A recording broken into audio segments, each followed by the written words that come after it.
Hikaru from the anime The Summer Hikaru Died is the ship of Theseus. So, what is the ship of Theseus? Let me tell you.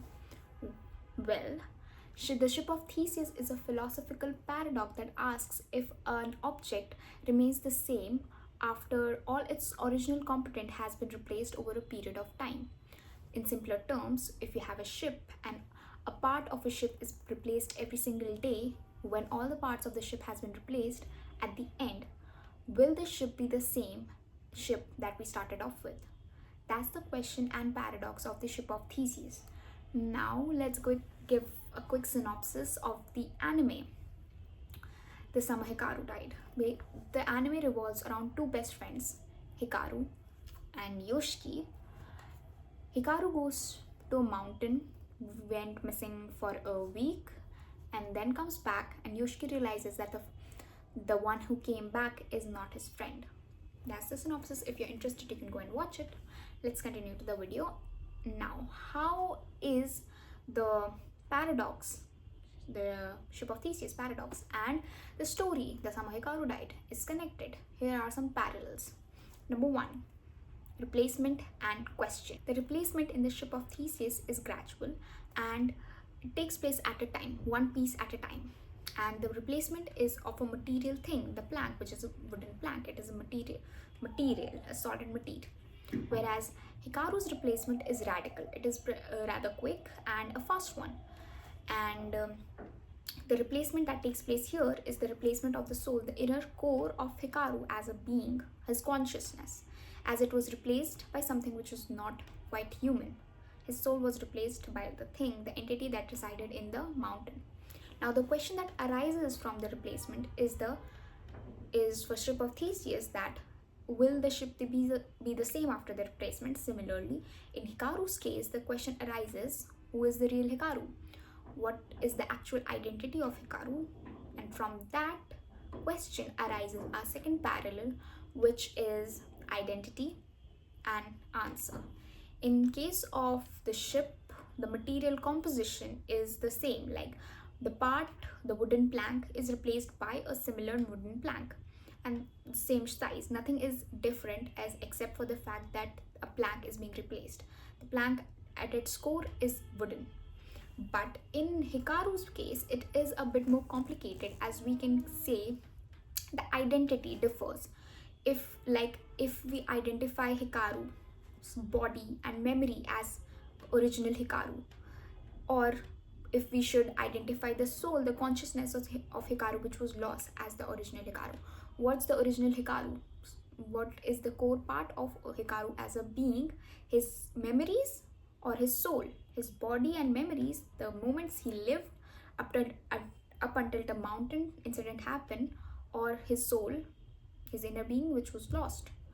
That's the question that's the identity question that arises, and the answer is not it's not confirmed. Like, we can choose to pick our answer, but we don't know the answer we picked is correct or wrong. Now, let's draw a relationship between the two, between the ship and Hikaru. The ship is Hikaru's body and memories. Let's think of it that way. The ship is Hikaru's body and memories. The planks are the individual components, individual experiences and memories of Hikaru. And the replacement itself is the identity.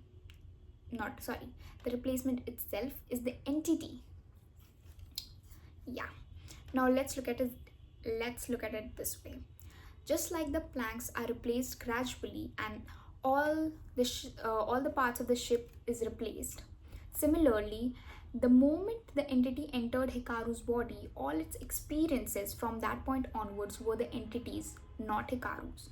All the memories after the replacement by the entity were not original Hikaru's. It was the entity's experiences from the first episode that we've seen. Because before that, the audience, don't know the real Hikaru.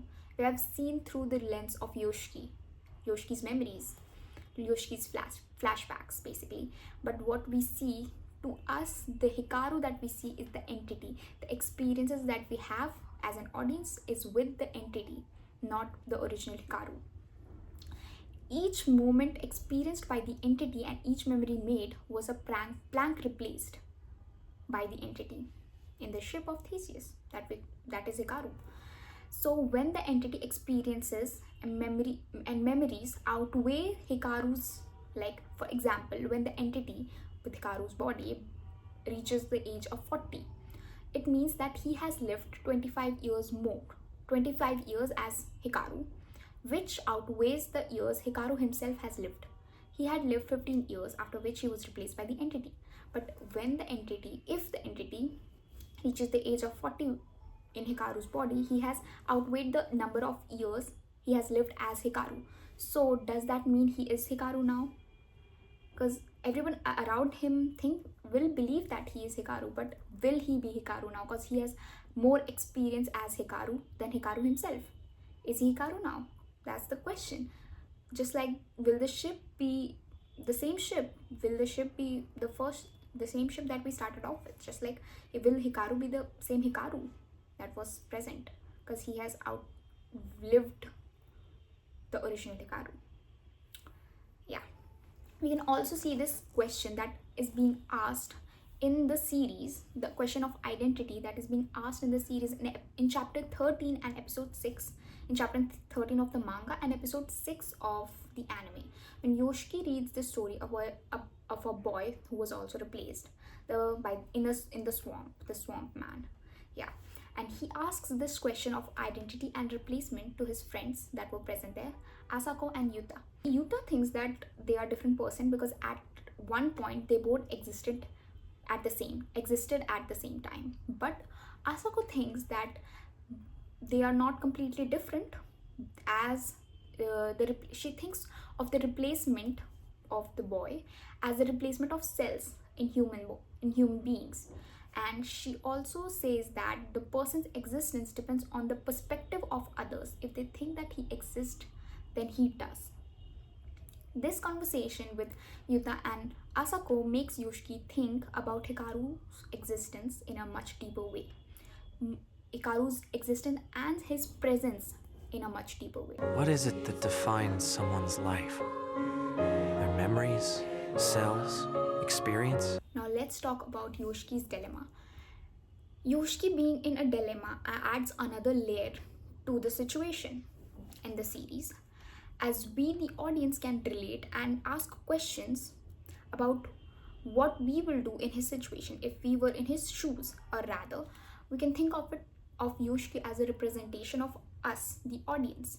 Yoshiki's dilemma highlights the question, does identity comes from or depends on the body, memories and the relationship which are still intact in the Hikaru present in his life right now, or is it something much deeper, the consciousness, the soul, the original self of the person which was lost with the original Hikaru? Where is the identity lying? That's the dilemma Yoshiki struggles to accept, even though he knows the difference between the two. He has realized. Yoshiki's choice of whether he should continue the friendship with the new Hikaru or to reject him mirrors the decision of whether the ship is still the same. The question whether the ship is still the same reflects or mirrors the decision when its identity has changed. The ship's identity has changed. His decision mirrors that. If he treats the being as Hikaru, if he treats him as the original Hikaru, then he endorses and he's basically saying that the memories and the body is the original Hikaru, is the identity of Hikaru. But if he doesn't accept him as Hikaru, then he's saying the soul is the original Hikaru and he has to accept that the original is lost and this is a completely new entity. Hence, Hikaru personalizes and internalizes the paradox. It isn't just about an object, the ship, but a person and a relationship, making the stakes much more emotional and existential. Hence, he is stuck between rational knowledge and emotional denial. He has the knowledge of knowing knowledge of knowing. He basically knows that Hikaru is dead. The original Hikaru, his best friend he has lived his entire life with up until that point, is dead, and the person in front of him in his life present right now is something else, an entirely new not even a person, it's an entity. It's a thing basically. But he's stuck because he has an emotional denial. He's in denial basically. He doesn't want to accept. Yoshki's dilemma is much more human, emotional, and psychological version of the ship of Theseus. Thus, we can say that Yoshki's dilemma stems from Hikaru being the ship of Theseus. Hikaru is the ship of Theseus. Whew. Thank you for watching. If you have watched till now, I was basically reading the script and trying to make sense. Okay, whatever. I'm just saying gibberish. I was reading a script from here that I wrote. It took me a while. Anyways, this was my first video. If you watched till now, thank you very much. Hope you enjoyed. And if you want to watch something like not like this, I'll probably make variety content different, or whatever I feel like. I'll do some different things. I don't know what, but it won't be similar to what I'm doing right now. Anyways, if you want to watch random shit, feel free to subscribe, like, and comment this video. Comment if you agree with me, if what I told you made any sense, or if you think it's bullshit, just let me know. Thank you for watching. Bye.